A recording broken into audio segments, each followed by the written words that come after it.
There's been no shortage of dire warnings of what a no-deal Brexit could do to the UK economy.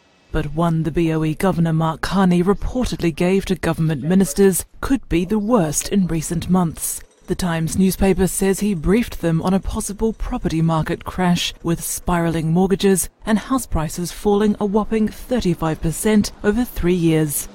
I don't necessarily believe that house prices will fall quite that far, but obviously if the economy tanks, then if consumer confidence were to crack, given the extended valuations in the housing sector, then it's certainly possible that we could be looking at a more rapid fall than perhaps we currently anticipate. The doom and gloom did not stop there. The Guardian newspaper says Carney warned ministers that no deal come March could be as catastrophic as the global financial crisis 10 years ago.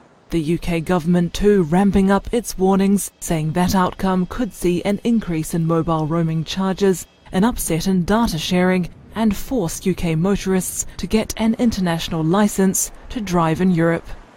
These are issues which many of us pointed out in 2015-2016, that if there is a risk of the UK crashing out of the EU, then many of the benefits that the UK secures from being in the EU will also disappear.